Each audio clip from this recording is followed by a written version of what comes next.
What I'm going to do here is show you how I navigate Google Reader when I have a lot of items that I haven't checked for a while. As you can see, I've got 125 items in here. When I have that many, I normally go down and I pick a category to begin with. So I'll just look at news and I'll scan down through here and see if there's any headlines that I really want to look at. And since there isn't, what I'll do is click mark all as read, which gets rid of all of them because I have this set on only showing new items.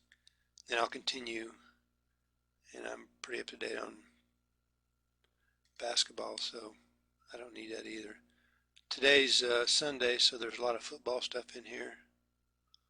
Not sure what DeMarcus Ware is going to do about a cast here. So that was an article that was just partial, and you have to click on the total article to get the scoop on it.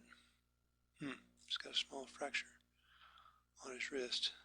So I'll click that and go back. Alright, there's not a whole lot there, so I'll just check that. These are folders. So sometimes I like to split it up and say, okay, let's look at Mashable instead of mixing them up. So then I'll come in here and look at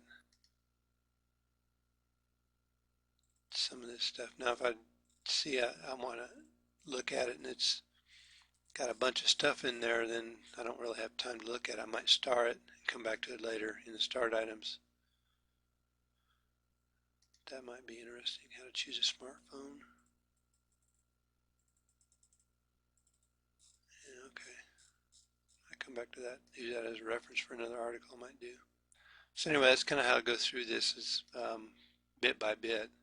I'm down to, from 124 down to 34, and it makes it a lot easier to navigate like that. So another thing I wanted to mention was you can actually do name alerts too. So I have name alerts set up for vLatte and my name as well. So if they show up anywhere on the internet, it shows up in my Google Reader. So this is just something that was put out on Twitter. It takes me back to my article on creating free ringtones on the iPhone. So that's kind of how I do Google Reader, and hope this helps.